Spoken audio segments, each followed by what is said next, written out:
Welcome to MojoPlays, and today we're looking at challenges within the Zelda series that fans have created to make each game, or the whole series, more difficult. But courage need not be remembered, for it is never forgotten. But before we dive in, we publish new content all week long. So be sure to subscribe and ring the bell to get notified about our latest videos. The 3 Heart Challenge. One of the most famous challenges fans can impose on themselves in a Zelda game is the 3 Heart Challenge, which is exactly what it sounds like. This requires going through an entire game without increasing Link's health by collecting pieces of heart or heart containers. In most regular playthroughs, taking damage is no big deal because you'll gain a pretty sizable health pool.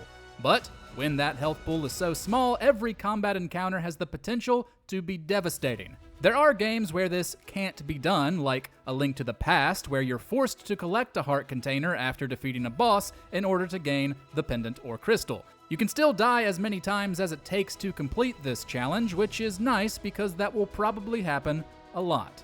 0 deaths.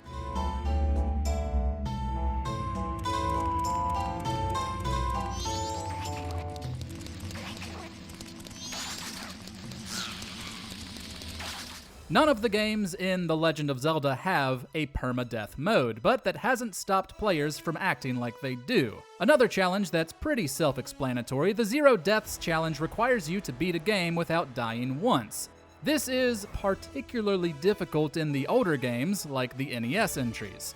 But with some of the newer entries, it's much more manageable, especially if you've played them several times before.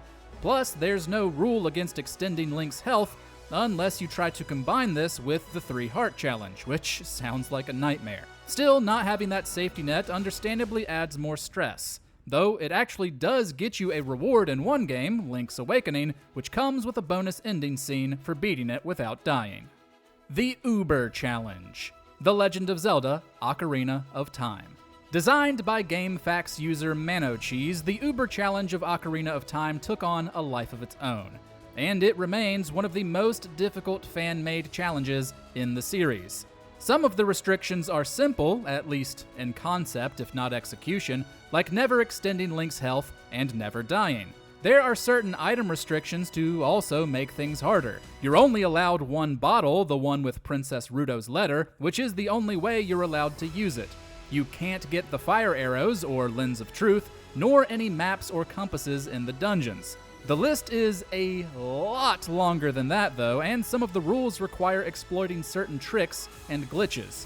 You basically need ManoCheese's guide if you want to pull it off. No Surface. The Legend of Zelda: Tears of the Kingdom.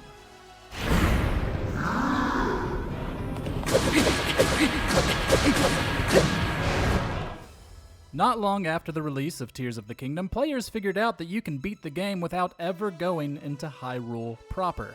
While you can still increase your health this way, since there are shrines in the sky and a Hylia statue on the Great Sky Island, this obviously comes with some big challenges. Namely, that you'll never get the paraglider and must rely on Zonai devices for travel. You can still earn the Master Sword, but the little amount of health makes everything much harder. Some other players have even gone a step beyond this, by either only sticking with the sky or only sticking with the depths. These playthroughs can cut out dungeons and therefore sage abilities. That adds another layer of difficulty while ensuring you'll have extra bosses to fight right before Ganondorf. Double Hero Mode. The Legend of Zelda: Twilight Princess HD. Several games come with the option for a harder playthrough called Hero Mode. Typically, this means Link takes double damage while hearts no longer appear.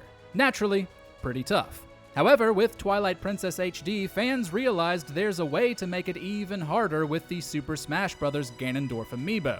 While most compatible amiibo will give you a certain benefit or reward, Ganondorf, hilariously, makes it so you take double damage, which can stack with Hero Mode. Common enemies that once only dealt a quarter heart's worth of damage will now take off a full heart. Naturally, quadruple damage, with hearts completely absent from the game, makes this the hardest hero mode in the series. Swordless Run. The Legend of Zelda. The original game starts with Link going into a cave and getting his first sword from a kindly old man. Except, it doesn't have to. To make a hard game much harder, you can never go into that cave and progress through the majority of it with the other items. To start, you can either find enough rupees to purchase something else to deal damage, like bombs, and progress through the first dungeon to get the bow. Still, every other form of dealing damage will have a capacity restriction. That is, until you get the magical rod in the 6th dungeon, which will be your best friend. You can't actually beat Ganon without a sword, so all you have to do is reach him to complete the challenge. That, of course, will be a giant pain. The Reverse Order Challenge. If you'd prefer your Zelda game to start bonkers hard and gradually get easier as you go along, then the Reverse Order Challenge is for you. This means completing every dungeon in reverse order, from hardest to easiest, usually with the exception of the final dungeon, since you can't normally enter it without having beaten all the others first. In most cases, this requires using a glitch, but you can actually manage this without them in the NES original. Of course, that's one of the games where doing this will probably be the hardest, since you're meant to have gained a lot more health before entering the 8th dungeon. Regardless of the game, though, this will be a mighty challenge. Low Stats Challenge. Zelda 2: The Adventure of Link. Why anyone would want to make Zelda 2 harder when it's already the hardest game in the series is beyond me, but there is a way to do so, called the Low or Minimum Stats Challenge. This is the only Zelda game where Link earns experience, used to increase 3 stats: life, magic, and attack. For this challenge, players must keep these stats as low as possible, which is 1 for 2 of them and 4 for 1 of them. The 4 must go to magic, since you need it for certain spells, with the 2 1s going to attack and life. This won't make much of a difference during the earlier sections, but you have to avoid defeating a significant amount of enemies that give you XP, while becoming so weak in comparison to bosses that it will eventually feel like you're endlessly chipping away at their health bar while being easily put down by them. A single loop. The Legend of Zelda: Majora's Mask. Majora's Mask takes place over 3 days that Link can continuously restart by traveling back in time. Naturally, players became curious if you could actually beat it in a single loop. Long story short, you can, but it takes a significant amount of planning. You have to get through the original 3 days first, so that Link can transform back into his Hylian form by learning the Song of Healing. After that, the clock starts. You have to use the inverted Song of Time to slow down the passage of time, which still only leaves you with little time to spare.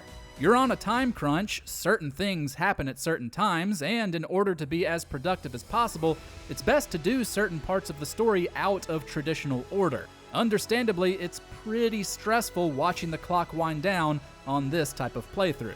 Straight to Ganon. The Legend of Zelda: Breath of the Wild. The most popular fan challenge when it comes to Breath of the Wild, and certainly the hardest for most players, is going straight to Hyrule Castle after completing the tutorial of the Great Plateau. This means heading into the hardest area of the game without any of the champion abilities, and only with the weakest gear in the game and minimal health. The silver lining is that you can find some of the best weapons in the game within the castle walls. Of course, they're guarded by the most durable, hardest-hitting enemies the game has to offer, and during the finale, you then have to fight all Divine Beast bosses you skipped out on before Ganon, who has full health since you didn't do the dungeons, and is going to hit you really hard through your crummy armor. Many have done it by now, since Breath of the Wild is such a popular entry, but it's still extremely difficult.